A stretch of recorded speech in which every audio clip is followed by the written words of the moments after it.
everyone, I am Jenny Levison and welcome to the kitchen at my restaurant Super Jenny here in Atlanta, Georgia. I am going to be your next Food Network star because I am a recipe rebel and I'm going to teach you how to be the same.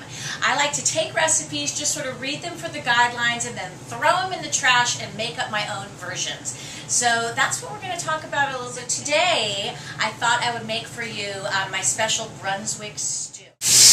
First, we're going to sear our brisket. After the brisket has been seared and you put it on a separate plate, I'm going to chop up some onions and just saute them in a little olive oil because I'm going to prepare the brisket to be put in the oven and cooked for a couple hours while we get ready for the rest of the stew. Smother that over my brisket. I've got a few carrots in there that I happen to have.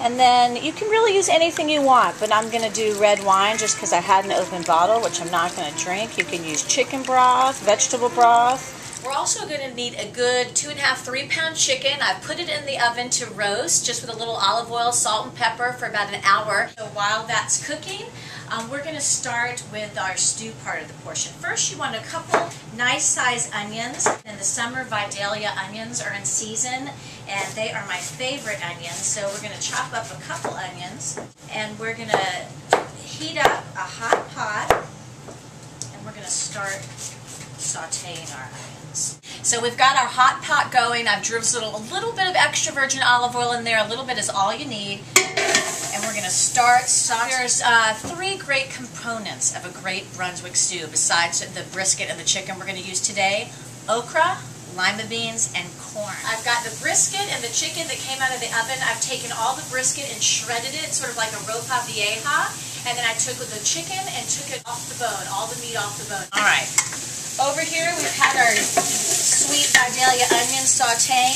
Then I'm going to put in some nice Italian canned tomatoes because Italians know how to can tomatoes. So I'm going to add the okra to my tomato mixture. Then the next thing we're going to add in is our lima beans and our fresh corn. You know, I started cooking because my dad used to do all the cooking in our family. I don't know what happened to my mother, but it was my father's job. And he would go through all the gourmet magazines one at a time and pick all the recipes out of the gourmet magazines. And I loved watching him. And what I really loved about him is he never followed one of the recipes. He sort of make his own recipe up. And I think that it just sort of intrigued me. Once we've got all our great lima beans, corn, okra, tomato, those onions all stewing here on a low simmer, one of the great ingredients of a good Brunswick stew is a good barbecue sauce. Wanted to open a place where people could come together and sit at a table and share a meal. We have a big community table right in the center of the restaurant. And I just like the idea of people sitting around a table and sharing a meal and maybe talking to someone new that you haven't talked to before. All right, after the soup has been cooking, let's say 30 minutes with that barbecue sauce, then I'm going to take the shredded brisket that I cooked. I'm going to take the chicken that I took off the bone and put that right into the pot too. And this is becoming a great, hearty, one-meal dish. And I'm going to sort of keep that on the low simmer, and I'm going to cook it for about 45 minutes until it all sort of melds together. Don't forget, when you're making a good soup, it's always better the next day.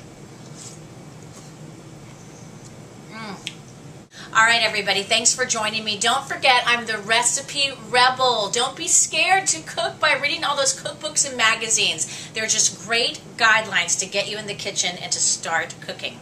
I'll see you soon.